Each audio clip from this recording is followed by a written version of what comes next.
अच्छा, ग्रीन साड़ी वाली बातें तो ये हमारी फैमिली में ही है। अब ऐसा नहीं है कि वो कोई नेगेटिव एनर्जी है। पहले तो ये बताओ, ये पता कैसे चला? पहले तो आप सोच रहे थे कि ग्रीन साड़ी हाँ, वाली, मैं ग्रीन साड़ी बताऊँ, इस वाली पे भी और आता हूँ, मुझे भी नहीं पता था ये ग्रीन साड़ी वाली कौन है। जो आपकी रक्षा कर रही थी। हाँ, तो उसके बाद जब ये तो रिसेंट की बात है, मैं बताता हूँ आपको। जब हमारी शादी हो गई थी, हम्म। तो शादी को हमारे 2 ढाई साल हो चुके हैं। हम्म। और शादी के बाद सेकंड डे मैंने ऑफिस ज्वाइन कर लिया था, हम्म। क्योंकि नोएडा में ही शादी की थी। मुंबई से आ गए थे हम लोग यहाँ पे, यहाँ शादी की है। या लव मैरिज से इसलिए? ऐसा मत बोलो यार। भाई सही। तो अभी तो वाइफ भी देखेगी, तो ऐसा कुछ नहीं था, कंपनी की तरफ से बहुत प्रेशर था और मुझे ऑफिस ज्वाइन करना पड़ा। तो एक्चुअली अब ज्वाइन कर लिया 2 दिन बाद मैंने, और मैं ऑफिस से वापस आया हूँ शाम को। एंड हमारा जो घर था वो रेंटेड घर था। ऑब्वियसली कोठियाँ होती हैं नोएडा में, आपने देखा होगा। तो कोठी थी, मैं आपको सेक्टर वेक्टर नहीं बता पाऊँगा। तो कोठी थी और वो मेरे ऑफिस के पास ही था, इसलिए मैंने वहाँ ले लिया था। नया नया मुझे ज़्यादा उस एरिया के बारे में पता नहीं था। तो सेकंड फ्लोर पे हम रहते थे, फर्स्ट फ्लोर पे ओनर रहता था एंड ग्राउंड फ्लोर पे खाली था वो, उस टाइम पे कोई नहीं था। तो मैं फर्स्ट फ्लोर से क्रॉस करके सेकंड फ्लोर पे गया और मैंने रोज़ की आदत है, बेल बजा रहा हूँ, बेल बजा रहा हूँ, कोई आ नहीं रहा है, बेल बजा रहा हूँ, कोई आ नहीं रहा है। मैं क्या हुआ? फिर मैंने देखा डोर खुला हुआ है। ऐसा कैसे हो सकता है, डोर खुला हुआ है और बेल बजाने पे भी कोई नहीं आ रहा है? ऐसा हो सकता है ऑफिस का काम कर रही होगी, इसने भी ज्वाइन कर लिया होगा, अपना कॉल पे होगी। ठीक है, अंदर गया तो मैंने देखा हॉल में कपड़े हाथ में लेके, जो सूखे हुए कपड़े जैसे होते सारे कलेक्ट करके, बालकनी का डोर खुला हुआ है और ये बालकनी के डोर के सामने ही बेहोश पड़ी हो, कपड़े हाथ में लेके। वाइफ आपकी? हाँ, ज़मीन पे लेटी हुई है मेरी वाइफ। अब मेरे को समझ में नहीं आया ये कैसे हो सकता है। मुझे लगा कुछ सीरियस इशू हो गया है, मैं डर गया। मैंने उसको पलटाया, उठा रहा हूँ, जल्दी उठ, क्या हुआ क्या हुआ? वो उठ नहीं रही है। मतलब मैं अपनी तरफ से जो कर सकता उसको उठाने के लिए सब कुछ किया, पानी चांटे वानी वांटे मारो, मारे? चांटे वांटे मारो, हाँ। सब ट्राई करे। दिल्ली वाले। अब जितना यार सुना है देखा है, तो वही सब ट्राई किया मैंने। पानी वानी मार लो, नहीं उठा। लास्ट में 2-3 लगाए तो एकदम से उठी, बोलती कोई है, लेडी है घर में, लेडी है। अच्छा। वो उठते सीधा बोलती कोई औरत है घर में। मैं बोला, अब मेरा दिमाग घूमा कि मैं इसको उठा रहा हूँ, हो सकता है कि पीछे कोई रूम में हो। अब मैंने और कुछ देखा ही नहीं, अभी तो दोनों रूम्स नहीं देखे। मैं बोला यहीं बैठी रहे, मैं देखता हूँ। मैं अब वो अपना अंदर का जाट जाग जाता है, मैं बोला रुक मैं देखता हूँ कौन है यार। मैं गया इधर का रूम देखा, कोई नहीं है। पर डरते डरते? नहीं नहीं, वो अपना घर में क्या डर है, हमारे घर में कौन कर जाएगा यार, वो भी हम नोएडा में, मुंबई में थोड़ी। मतलब मैं देखता हूँ, मैंने ये रूम देखा कोई नहीं है, इस रूम में देखा कोई नहीं है। अब मैं बोला कौन रूम में तो कोई नहीं है, कौन नहीं। उस वाले रूम में थी एक लेडी थी, जैसे ही मैंने उसको देखा वो पलटी और एकदम से मेरे यहाँ आ गई। वो चल के नहीं आई, इसने उसको देखा उस रूम में। मतलब ये हॉल में से, मतलब आप सब एक्सपेक्ट करो, बालकनी से आए हो। हॉलीवुड वाला जंप स्केयर था। हाँ, आप जो भी बोलते हो उसको, मुझे नहीं पता यार। सीधा मुंह पे उसने देखा वो उस रूम में है, फिर विद इन अ सेकेंड वो उसके सामने थी, यहाँ बिल्कुल फेस के सामने, और ये बेहोश हो गई डर की वजह से। ऐसा नहीं उसने कुछ किया, ये डर गई इतना कि वो बेहोश हो गई। अब मेरा दिमाग घूमा कि जो तू हीरो बन के अंदर ढूंढने गया था, क्योंकि पहले एक्सपीरियंस हो चुका है कॉलेज टाइम में, वो नहीं करना चाहिए था। मैं फिर भी सोचा नहीं कुछ और हो सकता है। मैं गया नीचे, वो ओनर को बोला सीसीटीवी निकालो। तो क्या हो गया? मेरा कोई औरत आई थी घर में, तो ऐसे कैसे आ जाएगी? नीचे का डोर हमारा सिक्योरिटी डोर है, सब कुछ है, ऐसे कैसे अंदर आ सकती है? बीच में भी एक सिक्योरिटी डोर है, वो भी कैसे क्रॉस हो जाएगा फर्स्ट फ्लोर वाला? फिर मैं भी सोचा ये भी पॉसिबल नहीं है, सही बात है इसकी। तो आएगा तो बेल बजाएगा, तब हम ओपन करेंगे, तब वो अंदर आ सकता है। ठीक है, अब मैं बोला फिर भी चेक करना है मुझे। मैंने चेक किया, उसमें कोई आना जाना नहीं, कोई मेन डोर से एंटर नहीं हुआ, तो ऊपर सीढ़ियों में कहाँ दिखेगा कोई? ये भी यार समझ में नहीं आया। अब मैंने इसको पूछा यार क्या दिक्कत है, सच बता। वैसे ऑनर ने पूछा क्यों देखना है या क्या हुआ? हाँ, उसको लगा बोला क्या? मैं बोला मुझे ऐसा लगा घर में कोई औरत आई थी, बट वो आई और भाग गई। ये नहीं बताया कि ऐसे ऐसे वाइफ बेहोश हो गई थी? अब मेरे माइंड में चल रहा है, मैं इसको कैसे बताऊँ? हो सकता है मैं गलत हूँ, या फिर हो सकता है वहम हो गया हो। अब माइंड में बहुत सारी चीज़ आती हैं, अब मैं उसको बता भी नहीं पा रहा हूँ। उसको डाउट तो हुआ एक मिनट को, ऐसा क्या हुआ कि इसको चेक करना है। उसको लगा चोरी वोरी तो नहीं हो गई है। अब मैं बोला यार बस चेक करवा दो। उसने चेक करवा दिया। उसने बोला बताना कुछ दिक्कत हो तो। मैं ठीक है। उसके बाद मैं उसको पूछा, ध्यान से पूछा, सच बता क्या देखा था, कैसी औरत थी, किस टाइप की औरत थी, कौन थी? तो इसने बताया कि मतलब एक आपके गांव में जैसी लेडीज़ कपड़े पहनती है ना, वैसे टाइप के कपड़े पहने हुए थे। हमारे यहाँ देखा होगा कि जो पहनावा कल्चर होता से है, रिलेटेड जो होता है। हाँ, तो कल्चरल ड्रेसेस जो पहले हमारे बड़े बूढ़े पहनते थे, वैसे ड्रेसेस, कमीज़ के ऊपर वो साड़ी पल्लू डाल देती थी राजस्थानी? नीचे। हाँ, नहीं नहीं, यहीं पे हमारे यहाँ ग्रेट नोएडा का ही मैं तो। अच्छा। हाँ, तो वैसे टाइप की ड्रेसेस थी। तुम्हारा ठीक है, पहले हमारी, मैंने देखा हमारी नानी दादी ये लोग पहना करती थी। दादी को तो नहीं देखा, बट नानी को तो देखा है, वो लोग पहनी करती थी, ऐसे कपड़े पहनती थी। तो इसने बोला अच्छा, मैं बोला पहना हुआ वैसा है, बट यहाँ तो नोएडा में मेन सिटी के अंदर तो ऐसा ये सब कोई पहनता नहीं है। बोले नहीं, बट उसने पहना था और उसका फेस बहुत ही देखा हुआ लग रहा था, अभी रिसेंटली अच्छा। कहीं देखा है। मैं बोला देखा है, किसको देखा है? बोले ये याद नहीं, बट हमारी शादी में कोई आया था ऐसा सेम। मतलब कौन आया था, कौन आया था? मैंने फ़ोटोज़ निकलवाई शादी की सारी, चेक कर इनमें से कौन था कौन था। तो इसने बोला कि नहीं, फिर नहीं नहीं नहीं, ये मैं, मुझे लगा था ये थी बट ये नहीं थी। बोला कौन थी? तो इसने मेरी बुआ के ऊपर हाथ रखा कि मुझे लगा ये थी बट ये नहीं थी, बट सिमिलर दिखती थी वो। अब मेरा दिमाग में घंटियाँ बजीं। मैं बोला कुछ तो गड़बड़ है। अब जो मैंने स्टोरी सुनी थी पहले मेरी मम्मी से कि उन्होंने किसी को देखा था ओह, अपने उन्होंने भी देखा था। हाँ, जब मम्मी की शादी हुई थी, घर में आई थी, उन्होंने भी ये फर्स्ट या सेकंड डे की बात है, वो घर में अंदर रूम में बैठी थी, तो उनको भी किसी लेडी ने उठाया, बाहर जा, घर में लड़ाई हुई झगड़ी चलते रहते हैं, शादियों के टाइम पे किसी का चल रहा था, बाहर जाओ उसको संभाल, ये आपस में बिना मतलब लड़ रहे हैं, इनको रोको।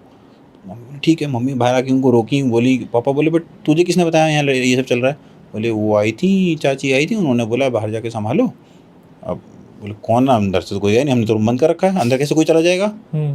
हमारे यहाँ बहुत स्ट्रिक्ट है कि जो फैमिली वाले रूम्स हैं उनमें कोई घुस नहीं सकता, और यहाँ सारे बैठे हैं शादियों में, आपको पता है हथियार वथियार लेके बैठे रहते हैं सब बाहर, तो सारे बैठे हैं। अब अंदर कौन गया है? कोई भी तो नहीं गया है। अब सब, तुमको कौन मिली? बोली को थी, कौन थी? बोली चाची आई थी। वो कौन चाची? देखी थी पहले? बोली पहले कभी नहीं देखा, फर्स्ट टाइम ही देखा था।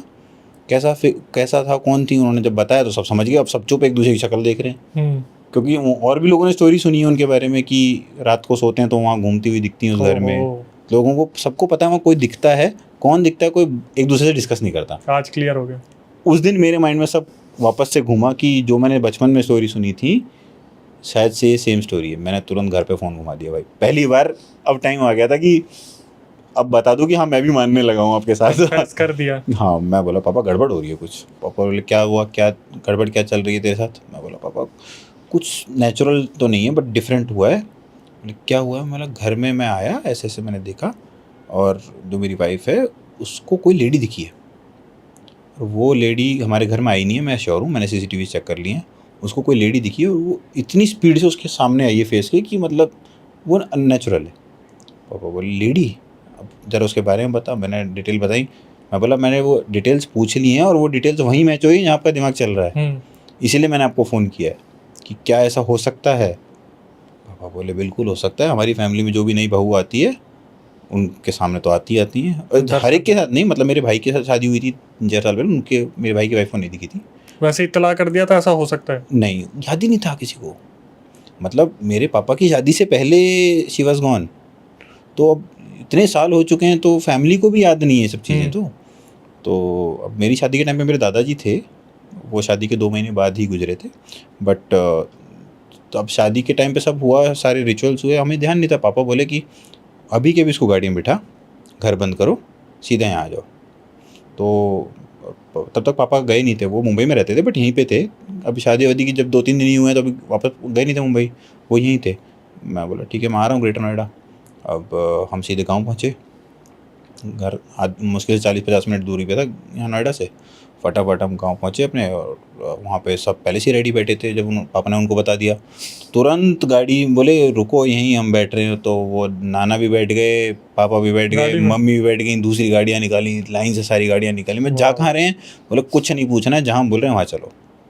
तो अभी ग्रेटर नोएडा में एक हैं, मैं आपको उनका नाम तो मुझे भी याद नहीं है, बट उनका बताया जाता है जब उनके उस गाँव में हम एंटर हुए तो गाँव में सब देखते हैं कि कौन आ रहा है, कौन आ रहा है, उन्हीं के पास जा रहे हैं क्या। और उनके हम ऑफिस में जब घुसे तो ऑफिस में ऊपर ऐसे बहुत बड़ी बड़ी मूर्तियाँ लगाई हुई हैं, फ़ोटोज़ लगाई हुई हैं अंग्रेज़ों के ज़माने से, मतलब उनकी सारी पीढ़ियाँ ये काम करती हैं। और बड़े बड़े मेडल्स और बड़े बड़े वो मिले हुए हैं उनको, जो उपाधियाँ हमारे यहाँ दी जाती हैं। पता नहीं, मैं तो देख के हैरान रह गया, पूरी इनकी सारी जनरेशन यही काम कर रही थी लाइन से। अब मैं बोला ये कहाँ आ गए? बोले पूछ मत। अब रिलीजन भी सेम नहीं था।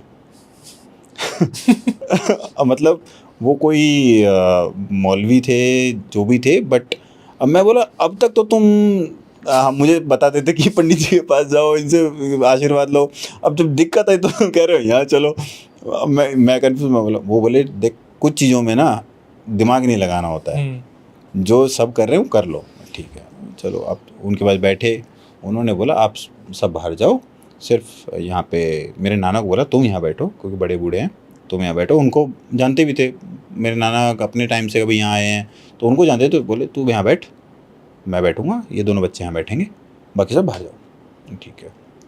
तो बोले हाँ बताओ। उसने ये नहीं पूछा किसके साथ दिक्कत है, सीधा बोलता है हाँ बच्ची बताओ क्या हुआ था। खुद ही बता दिया। हाँ बोलता बच्ची बताओ क्या दिक्कत है। अब मैं बोल रहा हूँ कि मैं बताऊँ, तुम्हारे साथ हुआ था? नहीं। तो आप चुप रहेंगे। उनका बात करने का लहजा इतना अच्छा, तो आप चुप रहेंगे। कि बेइज्जती भी बहुत। मैं बोला बेइज्जती तो हुई है, आपकी जगह यहाँ कोई और होता तो बताता मैं, बट अभी ठीक है, ज़रूरत हमारी है। तो अब बोला ठीक है, अब चुप बैठते हैं। अब इससे पूछा क्या हुआ था, इसने बताया ऐसा ऐसा हुआ है। बोला ठीक है, उन्होंने सब सुना और बोला ठीक है बच्चा, कुछ नहीं हुआ है, मेरी बात मानना, अपने दिमाग में बैठा लेना, कुछ नहीं हुआ है, आपको कोई आशीर्वाद देने आया था, उन्होंने आशीर्वाद दिया है, और उन्होंने आशीर्वाद इसलिए दिया, वो चाहे तो ना भी आती। क्या आपने शादी में उनके नाम के कपड़े निकाले थे? नाना बोले, सीधा नाना उठे चुपचाप बाहर चले गए। बाहर जाके सबको चिल्लाना शुरू कि मैंने बोला था सारे रिचुअल्स कर लेना, ये वो। जब दादा के कपड़े निकाले थे तो दादी के नाम के कपड़े क्यों नहीं निकाले गए? अब सब एक दूसरे की शक्ल देख रहे, दादी कपड़े क्यों नहीं निकाले, दादी कपड़े क्यों नहीं निकाले।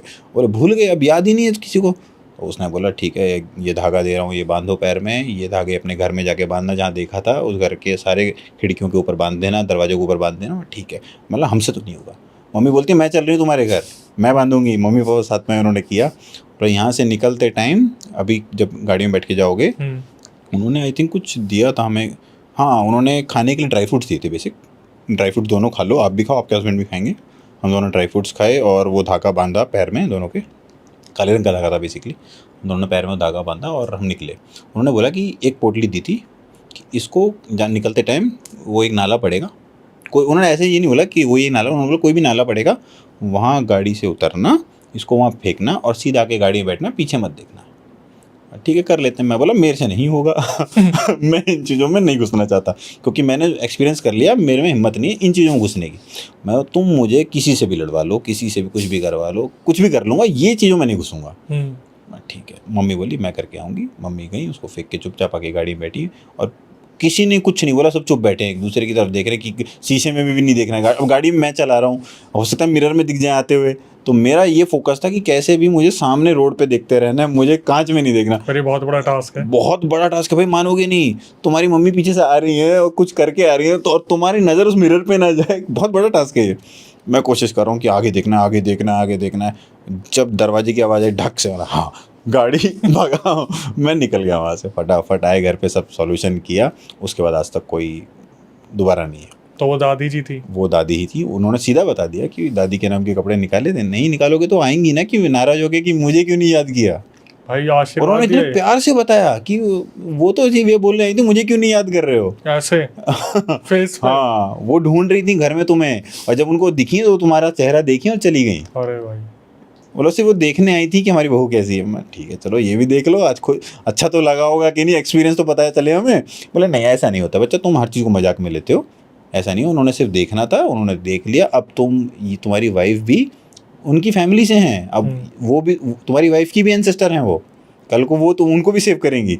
मैं चलो ठीक है, ये भी अच्छी बात है। अब मुझे याद आ गया वो ग्रीन साड़ी वाली लेडी कौन है, दादी जी थी। हाँ, तो जब उन्होंने फोटो दिखाई तो हमेशा मैक्सिमम वो ग्रीन कलर का ही, वो पल्लू टाइप है, साड़ी नहीं थी वो एक्चुअली वो ड्रेसिंग में देखने में ऐसा लगता है दूर से कि साड़ी है, बट वो पहनावा ऐसा होता है कि ऊपर से घूंघट डालती हैं तो ऐसा लगता है साड़ी है। मेरी वाइफ ने तो देखा नहीं था कभी, तो फिर पापा ने एक दिन अपनी एल्बम निकाली और दिखानी स्टार्ट की अपनी शादी की टाइम की फ़ोटोज़। तो शादी की टाइम की देखी, उसमें कुछ नहीं। उसके बाद पुरानी फ़ोटोज़ कभी और पहले की बचपन की दिखाई, स्कूल टाइम की। तो अचानक से मेरी वाइफ ने एक फ़ोटो देखी, ऐसे किया और उठ के खड़ी हो गई, बस बंद कर दो। बोले क्या हुआ, बंद कर दो, मुझे नहीं देखना। क्या, उसने सीधा फिंगर रखी कि ये थी घर में। अब इसको नहीं पता वो कौन है और बाकी लोग कौन है, क्योंकि बचपन में तो ये मेरी वाइफ ये नहीं पहचान पा रही इनमें से मेरे पिताजी कौन से हैं क्योंकि सारे भाई बहन हैं और हाँ, तो पूरी फैमिली, बड़ी फैमिली साथ में रहा करती थी। तो पिताजी नए नए फौज में से सैलरी से कैमरा लाए थे, सबकी फ़ोटो खींचा करते थे उस ज़माने में, उनको फ़ोटोज़ का बहुत शौक था। तो उसने सीधा बोला ये लेडी हमारे घर में थी। सब एकदम से पिताजी समझ गए कि हाँ ये फ़ोटो नहीं दिखानी चाहिए थी मुझे, और उस फ़ोटो में देख के समझ में आया मुझे कि हाँ यही है, और वो प्रॉपर अब इसको भी पता है वो कौन है, अब जब भी हम घर में ध्यान रखते हैं कि दोबारा उनकी फ़ोटो सामने ना आए। कभी ऐसा हुआ है कि दोबारा कंप्लेंट आई हो कि भाई ऐसा कुछ है, दिखा नहीं, विखा उसके कुछ? बाद कभी नहीं। बट अब उस घर में जहाँ पे वो सब हुआ था, वो गाँव में है, उस घर में कोई नहीं रहता है। वो 2 बीघे में बना हुआ घर है हमारा। हमने उस घर के एंट्रेंस पे बड़ा शिव जी का मंदिर बनवाया 40 फीट का, और उसमें पूरे गांव वाले पूजा करने आते हैं। तो हमें ये लगता है कि सब पूजा करने भी आ रहे हैं, तो हमारा घर भी सेफ है आसपास ही। तो अब पीछे पूरा घर है, घर के अंदर झाड़ वाड़ उग गए हैं, पूरा कोई नहीं रहता, खाली पड़ा है। कभी कभी साल में एक बार चले जाते हैं, अब वहाँ वो भी हिम्मत नहीं होती, तो खाली पड़ा, कोई नहीं रहता वहाँ। तो ज़मीन क्या करोगे फिर, ऐसे दे दोगे किसी को या कब्जा होने दोगे? नहीं नहीं, हमारी ज़मीन में कौन कब्जा कर लेगा। फिर मतलब देखो मैंने मतलब जैसे हमारी मेरी मैं क्या बताऊँ, ये घूम फिर के इंसिडेंट आ ही जाता है। मेरी मदर जैसे हरियाणा से है, हाँ जी। वहाँ पे भी ऐसी हवेलीज हैं जो अब खंडर हो गई, और उन हवेलीज में कोई घुसने की कोशिश नहीं करता है। अच्छा, वो तो देखो आपके ऊपर है। हमारे यहाँ क्या बोला जाता है कि हम अपनी ज़मीन को बहुत ज़्यादा पूजते हैं। हमारे यहाँ जिसके पास ज़मीन है वही असली, हमारे यहाँ बिलीव करते हैं कि भाई जैसे किसानों में होता है, बेसिकली किसान ही होते हैं हम। तो ये बोला जाता है अगर जाट है तो अपनी ज़मीन के साथ ही जाट है, अपनी ज़मीन बेच दी तो तुम कुछ नहीं हो यार। हम अपनी खेती बाड़ी को भी नहीं बेचते। तो जो है उसको हमें बढ़ाना है, कम नहीं करना है कभी भी, क्योंकि उसी से हमने कमाया है। अन्नदाता है यार, अब अन्न उगाओगे नहीं तो और क्या करोगे। हमारी फैमिलीज में 2 ही काम होते हैं, या तो अन्न उगाते हैं या फौज में जाते हैं। एक और भी है, रेंट पे देते हैं। वो तो यार अब ज़मीन है तो कहीं तो जाएगी ना। ये बिल्कुल सेफ है, अपना अपनी ज़मीन रेंट पे दे दो, रखवाली कोई और कर रहा है, सबसे बढ़िया काम है, सबसे बढ़िया।